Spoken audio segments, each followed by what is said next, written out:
जय हिंद। एक बार फिर से स्वागत है इस नए वीडियो पे। इस वीडियो के माध्यम से जो इन्फॉर्मेशन बता रहा हूँ, यह इन्फॉर्मेशन उन तमाम कैंडिडेट के लिए है जो बीए, बीएससी, बीकॉम का कोर्स कर रहे हैं, चाहे आपका सेशन कुछ भी हो। और यदि आप CIA, ठीक है, सर्टिफाइड इंटरनल ऑडिटर एग्जाम अगर आप नहीं देते हैं तो इसका प्रभाव आप लोगों की जो एक्सटर्नल एग्जाम है उस पर क्या पड़ता है, इस वीडियो के माध्यम से मैं डिस्कस करने का प्रयास करता हूं। ठीक है, क्योंकि बहुत ऐसे कैंडिडेट हैं, जब मैं यूनिवर्सिटी गया तो बहुत ऐसे कैंडिडेट आ रहे थे जो CIA का एग्जाम नहीं दिए थे और उनका रिजल्ट जो है वो गड़बड़ा गया। तो आखिरकार क्यों गड़बड़ाता है और CIA का महत्व क्यों है, मैं आप लोगों को इस वीडियो के माध्यम से बता रहा हूँ। ठीक है, आप किसी भी यूनिवर्सिटी के हैं, BA, BSc, बीकॉम का कोर्स कर रहे हैं तो CIA एग्जाम आपके कॉलेज में जब भी हो आप लोगों को देना जरूरी है। ठीक है, अगर आप नहीं देते हैं निर्धारित तिथि को तो फिर दिक्कत हो जाएगा।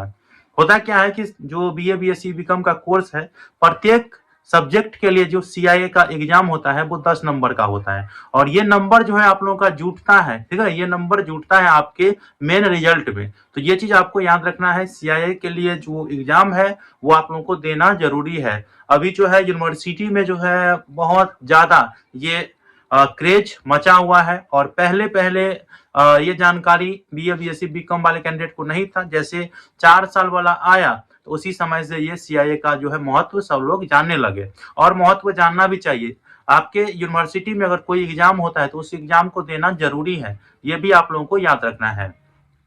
अब हम बात कर लेते हैं कि CIA का नंबर अगर जुटता है तो कितना नंबर का CIA होगा। तो यही आप लोग समझ जाइए कि प्रत्येक सब्जेक्ट में जो है 10 नंबर का होता है CIA का एग्जाम। ठीक है, तो आपका जितना भी सब्जेक्ट है अगर 500 का होगा तो 500, अगर 600 का अब तो 600 का होता है, तो वो चीज है आप लोगों के उसमें जुड़ जाता है CIA में।